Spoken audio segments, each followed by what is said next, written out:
মা ও বোনেরা, আমরা সর্বপ্রথম কালিমত শুকর আদায় করি যে মহান রব্বুল আলামিন আমাদেরকে কিছু কথা বলা এবং শ্রবণ করার জন্য তৌফিক দান করেছেন। এই কারণে মহান রব্বুল আলামিনের দরবারে লাখ কোটি শুকর আদায় করি আলহামদুলিল্লাহ। আপনাদের সম্মুখে কোরআন কারীম থেকে একটা আয়াত পাঠ করেছি। আল্লাহ পাক রব্বুল আলামিন যদি তৌফিক দান করে ইনশাআল্লাহ তার কিছু কথা আলোচনা করব। এবং হুজুর পাক সাল্লাল্লাহু আলাইহি ওয়াসাল্লামের হাদিসের বাণী থেকে এক টুকরা হাদিস পাঠ করেছি। উলামায়ে কেরাম মাদ্রাসার সম্মান, উলামায়ে কেরামের মর্যাদা সম্পর্কে, জ্ঞান জানা ও জানা সম্পর্কে আল্লাহ তাআলা যদি তৌফিক দান করেন ইনশাআল্লাহ কথাগুলো আলোচনা করব। আল্লাহ তাআলা কোরআনে বলেন, কুল হাল ইয়াস্তাবিল লাযীনা আমানু ওয়াল লাযীনা লা ইয়ালামুন। আল্লাহ তাআলা নবীকে ডাক দিয়ে বলতেছেন, হে নবী, আপনি তাদেরকে ডাক দিয়ে বলেন, তাদেরকে বলে দিন। কাদেরকে? যারা বলে তারা বড়, যারা বলে তারা সবকিছু, তাদেরকে বলে দিন যারা জানে আর যারা জানে না উভয় সমান হতে পারে না। পারে কিনা? সবাই সমান না। এই মুসলমান, আজকে আমরা বুঝি সমাজের মধ্যে যে ব্যক্তি ইঞ্জিনিয়ার সে সবার থেকে বড়, আর যে সভাপতি পদের দিক দিয়ে সে সবার থেকে বড়, আর যে ব্যক্তি ইঞ্জিনিয়ার, যে ব্যক্তি ডাক্তার সে বড়। কিন্তু আল্লাহ দরবারে তারা বড় না। যে আল্লাহ তাআলা দ্বীন, কোরআন এবং হুজুর সাল্লাল্লাহু আলাইহি ওয়াসাল্লামের হাদিস জেনেছে, তার উপর আমল করেছে, তাকে বড় বলা হয়, তাকে জান্নাতওয়ালা বলা হয়, অভিজ্ঞতাওয়ালা ব্যক্তি বলা হয়। আমাদের দুনিয়ার মধ্যে ইঞ্জিনিয়ার আছে, ডাক্তারও আছে, আবার রিক্সা চালকও আছে, আবার চিনি ড্রাইভার আছে, আছে কিনা? এরপর আবার যিনি হেলিকপ্টার অথবা প্লেন চালায় আকাশে, ওনাকেও ড্রাইভার বলা হয়। এই ড্রাইভার সে ড্রাইভারটি সমান সমান নাম। সেরকম ভাবে আল্লাহ পাক রব্বুল আলামিন বলতেছেন, যে কোরআন জানে আর যে কোরআন জানে না উভয় সমান হতে পারে না। আজকে আমরা যখন আলেমকে সম্মান করি না, ছাত্রদেরকে তালিবে আলেমকে সম্মান করি না, আমরা সম্মান করি যারা স্কুল কলেজ এবং যে করেন স্কুল একাডেমিতে পড়াশোনা করে। আমার দিন, আমি মুসলমান, আমার মুসলমানের উপর যে দায়িত্ব, সে দায়িত্ব যার উপরে নেই, সেই দায়িত্বের উপর যারা আমল, যারা অভিজ্ঞতা নেই, তাকে আজকে আমরা সম্মানের মর্যাদা দিয়ে তাকে উপরে উঠে নিই। আর যে ব্যক্তি কোরআন পড়েছে, কোরআন অনুযায়ী আমল করে, তাকে আমরা সম্মান করি না। দেখেন মুসলমান, আপনাদের এলাকার মধ্যে হামিদিয়া নুরানি হাফিজিয়া মাদ্রাসা, একটা যে মাদ্রাসা রয়েছে, আপনারা কতজন ব্যক্তি, কতজন মানুষ এই মাদ্রাসার জন্য জান প্রাণ এবং ওই সমস্ত শিক্ষক এবং ছাত্রছাত্রীদের জন্য জান মাল দিয়ে চেষ্টা করেন। আজকে আমরা সব কাজের মধ্যে, দুনিয়াবি কাজের মধ্যে আমরা সবকিছু সমর্থক, টাকা পয়সা, সম্পদ সবকিছু ছাড়ি, কিন্তু আখিরাতের লাইনে, মাদ্রাসার লাইনে, কোরআনের লাইনে, হাদিসের লাইনে আমাদের কথা আসে না, জবান বন্ধ হয়ে আসে, আমাদের পকেটে তখন টাকা থাকে না। মুসলমান, যখন একটা সন্তান মাদ্রাসায় পড়ে, তখন ওই সন্তানের পিছনে একটা ছাত্র যখন মাদ্রাসায় যায়, তখন আল্লাহ তাআলা ফেরেশতাদেরকে বলে দেয়, ফেরেশতারা তখন নূরের পর্দা বিছিয়ে দেয় তার জন্য।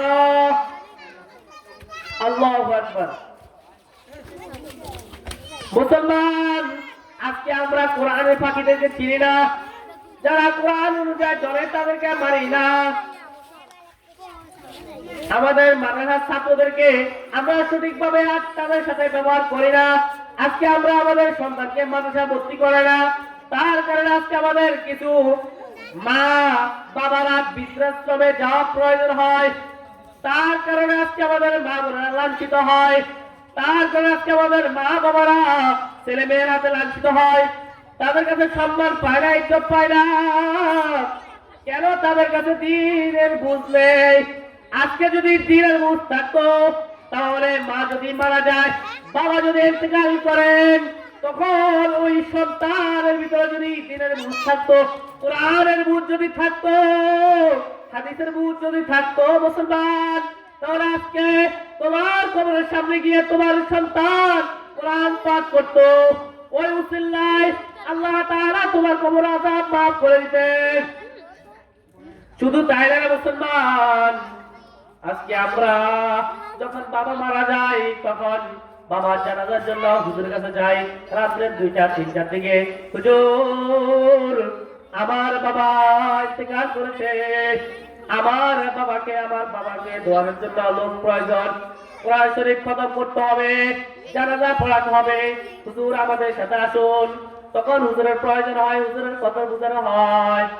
আর যখন তোমার বিপদ উদ্ধার হয়ে যায়, তখন তুমি হুজুরকেও চিনো না, আলেমকেও চিনো না, হাফেজকেও চিনো না, কোরআনে আলেমকে বুঝো না, তুমি তখন মসজিদ মাদ্রাসাকে ভুলে যাও। যখন তোমার বাবা মা মারা যায় অথবা তোমার আত্মীয় স্বজন মারা যায়, তখন তুমি 3 থেকে 4 দিন তুমি মসজিদে নামাজ পড়া, এরপরে তোমাকে মসজিদে পাওয়া যায় না রে মুসলমান। পাওয়া যায় কিনা? আজকে আমাদের মুসলমান কোরআন পড়ার জন্য যখন একটি ব্যক্তি যায়, তখন তাকে নিয়ে আমরা ঠাট্টা করি, আমরা তাকে উৎসাহ দিই না মুসলমান। এই মুসলমান, কখন আমরা দিনের বুঝ আমাদের ভিতরে আসবে, কখন আমাদের ভিতরে আল্লাহ তাআলার কথা আমাদের স্মরণ উঠবে? এই মুসলমান, আল্লাহু আকবার। এক ব্যক্তি বিবাহ করেছে, বিবাহ কয়েক মাস পর তার স্ত্রীর গর্ভে একটা সন্তান জন্ম নিল। যখন সন্তান জন্ম হওয়ার পর ওই যুবক তার যুবতী স্ত্রীকে বলল, হে স্ত্রী, তোমার গর্ভে যে আমার সন্তান হয়েছে, সেই সন্তানকে তুমি মাদ্রাসায় ভর্তি করে দিও। আমি নিয়োগ করেছি তাকে মাদ্রাসায় পড়াবো, তাকে স্কুল কলেজ আদম বাথরুম পড়াবো না, তাকে কোরআন হাদিস পড়াবো। আলহামদুলিল্লাহি রাব্বিল আলামিন আর রহমানির রহিম। যখন সে আমার কবরের সামনে গিয়ে পড়বে, তখন আল্লাহ তাআলা আমার কবর আযাব মাফ করে দিবে। মুসলমান, আমরা আজকে ওই ব্যক্তির মতো আমাদের কলমের এটা আসে না রে মুসলমান। আমরা নিজের সন্তানকে আমরা কলেজে পাঠাই, স্কুলে পাঠাই, ফজর পর তাকে আমরা কেজিতে পাঠাই, কিন্তু মাদ্রাসাতে যখন হুজুর আলিফ বা তা কোরআন পড়ায়, হাদিস পড়ায়, তখন আমরা তাকে দাম দিই না। আর যখন হুজুর মাদ্রাসা থেকে তোমার কাছে দাওয়াত নিয়ে যায়, তখন তুমি দাওয়াত গ্রহণ করো না। এ মুসলমান, কেন করো? জানো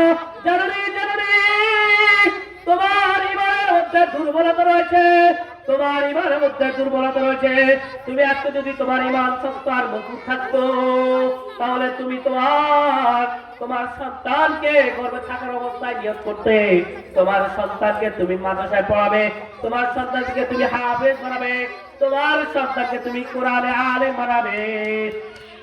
যদি তোমার নিয়ত থাকতো, তাহলে আল্লাহ তাআলা তোমাকে একটা ভদ্র সন্তান দিত, ভদ্রকে দিত, ছেলে দিত।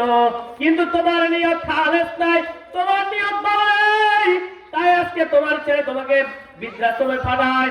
তোমার যখন অসুস্থ হয়, তখন তোমার ছেলে মেয়েরা তোমার পাশে আসে না, তোমার পাশে এসে কোরআন তেলাওয়াত করে না, হাদিস পড়ে না, তোমাকে সান্ত্বনা দেয় না মুসলমান। ওই যুবক যখন ইন্তেকাল করেন, তার বাচ্চা যখন সন্তান যখন একটু করে পড়ায়, ওই যুবকের স্ত্রী তখন ওই বাচ্চাকে মাদ্রাসায় ভর্তি করা যায়।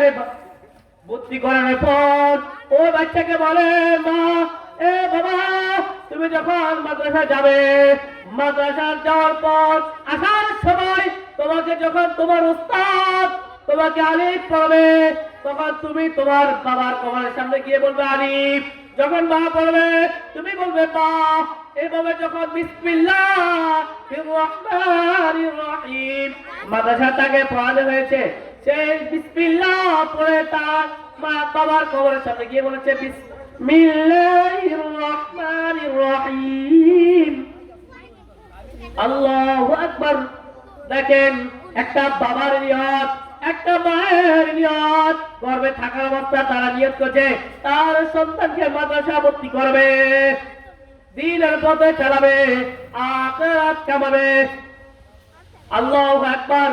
ওই স্ত্রীকে রাত্রে স্বপ্নে দেখাইছে, যখন স্বামী স্ত্রীর স্বপ্নে এসেছে, স্ত্রীকে বলতেছেন, হে স্ত্রী, তোমার কারণে আমি তোমাকে যে কথা বলেছি তুমি আমার কথা রেখেছ, তাই আজকে আমার সন্তান যখন আমার কবরের সামনে বিসমিল্লাহ পড়েছে, ও পর্দার অন্তর্গত মা বোনেরা, ও আমার দোকানদারে যারা আছেন ভাইরা, শুনেন গো ভাই, যারা এখন পর্যন্ত দিন বুঝেন নাই, ছেলের সন্তানকে দিনের পথে চালাবেন বুঝেন নাই, এখনো সময় আছে, বুঝে নেন। মুসলমান, আমাদের মা বোনেরা যদি শক্ত হয়, যদি দিনের উপর যদি বুঝ হয়, তাহলে তার ছেলেকেও সে আলেম বানাতে পারবে, হাফেজ বানাতে পারবে। তাহলে তার সন্তান তার মৃত্যুর আগে তার সামনে এসে দাঁড়াবে, তার জানাজা পড়াবে, সে যখন ইন্তেকাল করবে তখন তার পাশে বসে কোরআন তেলাওয়াত করবে। আজকে যখন আমাদের বাড়িঘরে মা বাবা ইন্তেকাল করেন, অথবা আত্মীয় স্বজন পাড়া প্রতিবেশী ইন্তেকাল করেন, তখন আমরা হুজুরদেরকে নিয়ে এসি, হুজুরদেরকে নিয়ে আমরা খতম পড়াই, জানাজার নামাজ পড়াই। কিন্তু মুসলমান, যদি আজকে তোমার সন্তানের ভিতরে যদি সে দ্বীনের বুঝ থাকতো, হাদিসের বুঝ থাকতো, তাহলে সে তোমার জানাজা পড়াইতো, সে তোমার পাশে বসে কোরআন খতম পড়তো, তাহলে তোমার অন্তর খুশি হয়ে যেত, তোমার হয়তো বা ইনশাআল্লাহ তাআলা বিনা হিসাবে তোমাকে জান্নাত দিয়ে দিবে। আর আজকে আমরা তা না করে আমরা ওলামায়ে কেরামের বিরোধিতা করি, মাদ্রাসার বিরোধিতা করি। আমরা পারি না নিজের সন্তানকে সকাল ফজর পরে মুক্তবে পাঠাই, এরপরে মাদ্রাসাতে পাঠাই, এটা আমাদের মধ্যে আসে না। আমরা আজকে কেজিতে যারা আকদুম বাকদুম পড়ায়, দ্বীনের বুঝ নেই, ওই জায়গা পাঠাই। আমরা স্কুল কলেজ অন্য লাইনে বিরোধিতা করি না, আমরা বলি সব লাইনে আমাদের প্রয়োজন আছে। যদি স্কুল কলেজ যদি না থাকতো তাহলে ডাক্তাররা আসতো না, যদি স্কুল কলেজ না থাকতো তাহলে অন্য প্রফেসররা আসতো না। তারা আসার কারণে আজকে আমরাও আমাদের শরীরের জন্য ডাক্তারের সাথে পরামর্শ করতে পারি। আমরা কারো বিরোধিতা করি না, আমরা বলি তোমার সন্তানকে তুমি অন্তত কোরআন হাদিস বোঝার জন্য অন্তত 3টা বছর নুরানি মাদ্রাসায় পাঠাও, অথবা হাফেজ বানাও, অথবা তুমি আলেম বানাও, অথবা তুমি মুফতি বানাও, অথবা তুমি মুহাদ্দিস বানাও। দেখবে আলেম এই সন্তান তোমার কাল কিয়ামতের দিন তোমার জন্য দাঁড়িয়ে থাকবে। সে বলবে আমার মা বাবাকে ছাড়া আমি জান্নাতে যাব না। ওই মা বাবা কত ভাগ্যবান যে মা বাবার সন্তান তার জানাজা পড়ায়। ওই মা বাবা কত ভাগ্যবান গো, ওই মা বাবা কত ভাগ্যবান যে মা বাবার সন্তান হাজার হাজার মানুষকে নিয়ে নামাজ পড়ায়। ওই মা বাবার মা বাবা কত ভাগ্যবতী যে মা বাবার সন্তান মানুষকে কথা বলে, মানুষকে নসিহত করে, দ্বীনের পথে আনে। ওই মা বাবা কত ভাগ্যবতী যে মা বাবার সন্তান আজকে কোরআন শরীফ তেলাওয়াত করেছে, হাদিস পাঠ করেছে। আজকে হামিদিয়া মাদ্রাসার ছাত্ররা যে মা বাবার সন্তানরা আজকে কোরআন পাঠ করেছে, হাদিস তেলাওয়াত করেছে, ওই মা বাবারা কত ভাগ্যবান যারা তাদের সন্তানের জন্য কপাল, সন্তানের ভালো, তারা তাদের নিজের কপাল, তারা তাদের নিজের ভালো বুঝেছে। ওই সন্তান, ওই মা বাবা কত ভাগ্যবতী, কত বুদ্ধিমান, যে মা বাবা কোরআন বুঝেছে, হাদিস বুঝেছে। আল্লাহু আকবার।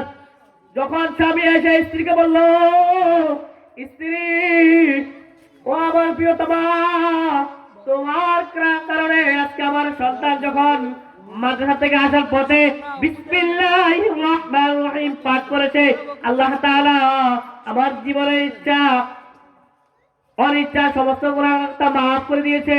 সুবহানাল্লাহ। শুধু আজকে মাদ্রাসার অনুযায়ী, মাদ্রাসার বরকতে, দিন বুঝার কারণে, বিসমিল্লাহ বরকতে, অথচ আজকে আমাদের প্রত্যেকটা মুসলমানের উপর দিন বুঝা, দিনের উপর আমল করা ফরজ। আমরা আজকে কতজন মুসলমান, কতজন মানুষ দিন বুঝি, দিনের উপর আমল করি, ফরজ কাজটাকে আজকে আমরা বাদ দিতেছি, তাকে আমরা নিজের একটা দায়িত্ব মনে করি না, ফরজ মনে করি না। কেন মুসলমান? নিজের ঈমান দুর্বল। তুমি মা হয়ে তোমার উপর দিন বুঝা ফরজ, তুমি বাবা হয়ে তোমার উপর দিন বুঝা ফরজ। কাল কিয়ামত দিন তখন যখন তোমার সন্তান জাহান্নামে যাবে, তখন তোমার সন্তান বলবে, হে আল্লাহ, আমার মাকে আমি জান্নাতে যেতে দিব না, জান্নাতে যেতে দিব না, তারা আমার সাথে জাহান্নামে যেতে হবে। কেন কেন জানুই?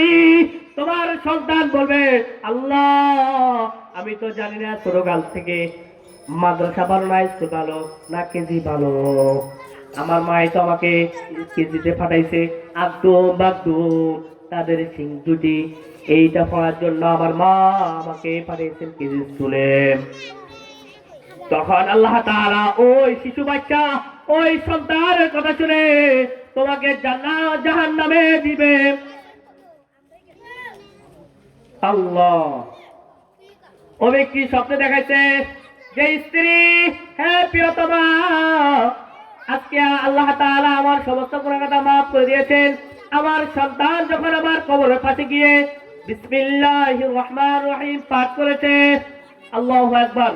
আমরা ইনশাআল্লাহ পর্দার আড়ালের মা বোনেরা এমনকি উপস্থিত যারা আছেন, ইনশাআল্লাহ আজ থেকে নিয়ত করি আমার সন্তানকে আমরা মাদ্রাসায় পড়াবো, কোরআন বোঝার জন্য তাদেরকে আমরা সে সময় দিব, তাদেরকে আমরা অন্তত কোরআন বোঝার জন্য, হাদিস বোঝার জন্য, দিন বোঝার জন্য নুরানি মাদ্রাসা 3 বছর পড়াবো।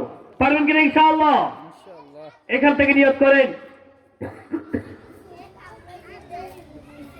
সময়ের স্বল্পতার কারণে সবকিছু বলা হয়নি, যা বলা হয়েছে আল্লাহ তাআলা সবাইকে আমল করার তৌফিক দান করুন। ওয়া আখির দাওয়ানা আলহামদুলিল্লাহি রাব্বিল আলামিন।